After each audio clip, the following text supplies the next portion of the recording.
فندیار خان کی والدہ ہمارے ساتھ موجود ہیں، ان سے بات کرتے ہیں. جی السلام علیکم شاہانہ صاحبہ. وعلیکم السلام. ایک تو پہلے تو میرے لیے بڑا مشکل ہوتا ہے اس معاملے پہ، خاص کر کے جب بھی آپ سے بات ہوئی ہے تو بہت مشکل ہوتا ہے کہ سوال پوچھیں، لیکن یہ سوال پوچھنا چاہتی ہوں کہ آج کی جو کارروائی تھی، آپ عدالت میں موجود تھیں، کیا آپ مطمئن ہوئی ہیں کہ آپ کے بچوں کو انصاف مل سکے گا، آپ کو انصاف مل سکے گا آج کی اس کارروائی کے بعد؟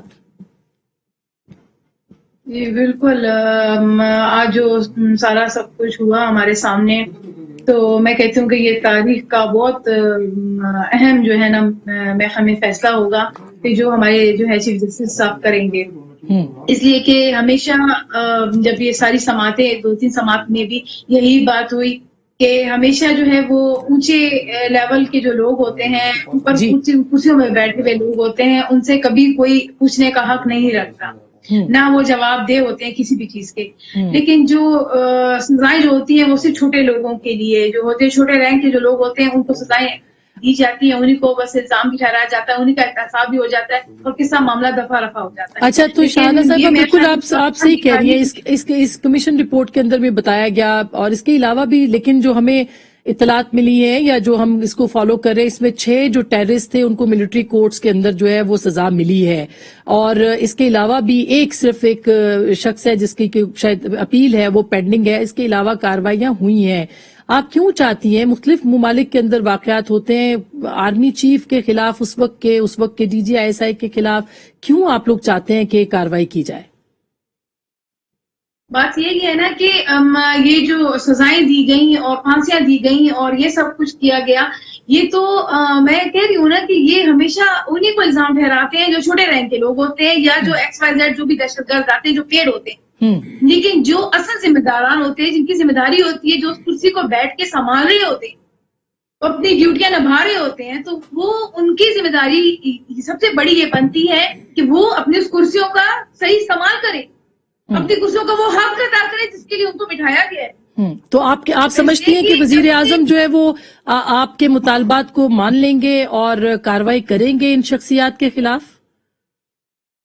اصولاً تو ان کو ماننا چاہیے، لیکن میں کہہ رہی ہوں نا کہ تقریباً اس سالے کو ہمارے تقریباً 7 سال کا عرصہ گزر گیا ہے اور ابھی ہم گزار رہے ہیں یہ سب کچھ. اس 7 سالوں میں جو شروع کے دن تھے اس میں 1-2 دفعہ ہماری وزیر اعظم صاحب سے ملاقات ہوئی، اور جو سب کو میڈیا نے دیکھا کہ وہ اس ٹائم کیا چلا، اس ٹائم بھی گریبان پکڑ کے میں نے ان سے پوچھا تھا کہ ہمارے بچوں کا حساب دو، اس سے کہ وہ تو بیسکلی اپنی نئی نوی دلہن کو جو ہے اسکول کی سیر کرانے کے لیے لائے تھے، ہم سے ملوانے نہیں لائے تھے، اسکول کی سیر کرنے کے لیے بیسکلی وہ آئے تھے. فاتحہ خوانی کے نام پہ ان سب کچھ کیا تھا. اس کے بعد سے انہوں نے پھر جو دوبارہ پروگرام ہوا، انہوں نے کہا کہ میں آپ لوگوں کا، میں چونکہ میری حکومت جو ہے صرف کے صوبائی حکومت ہے میری، اور میں جو ہوں وہ وفاق میں نہیں ہوں، تو میں کچھ بھی نہیں کر سکتا آپ لوگوں کے لیے. البتہ میں آپ لوگوں کا وکیل بنوں گا اور میں آپ لوگوں کے لیے انصاف دلاؤں گا. وہ ہمارا وکیل تب تک گھما ہوا ہمیں آج عدالت کے زور پر ہمیں نظر آئے. تو شاہانہ صاحبہ جی، لیکن آپ کو وزیر اعظم صاحب کیا امید کرتی ہیں، کیا امید کر سکتی ہیں کہ ایسے معاہدے کیے جا رہے ہیں جو ہمیں پتہ بھی نہیں ہے، اور ان کے جو ابھی جو TTP والا سارا جو سین چل رہا ہے، اس میں سب سے پہلے تو پوچھا ان سے جائے وزیر اعظم صاحب سے کہ آپ حق کیا رکھتے ہیں؟ ہمارے بچے گئے ہیں، ہمارے گھر خراب ہوئے ہیں، ہم غرق ہوئے ہیں، رو دھو رہے ہیں، ابھی اس 7 سالوں سے ہم رو رہے ہیں. یقین کریں پتہ نہیں ہمارے تو آنسو بھی خشک نہیں ہو رہے. کہتے ہیں نا رو رو کے آپ کو صبر آ جاتا ہے، آپ چپ ہو جاتے ہیں، آپ کے آنسو سوکھ جاتے ہیں.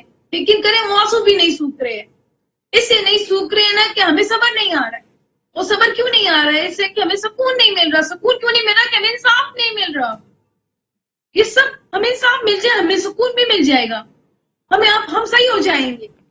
تو اب یہی بات ہے کہ سکون اب حکومت چاہتی ہے کہ وزیر اعظم نے آج کہا بھی کہ ان کے بس میں نہیں ہے. یہ بات تو آپ مانیں گی کہ وہ آپ کے بچے واپس نہیں لا سکتے ہیں، ریاست آپ کے بچے نہیں لا سکتی ہے، لیکن انہوں نے کہا آج کے بس میں دلانا ان کے بس میں ہے نا.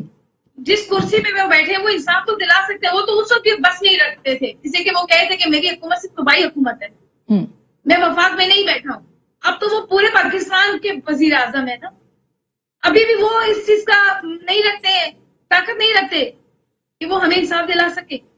ہم کسی اور کسی مخلوق سے مانگیں گے انصاف.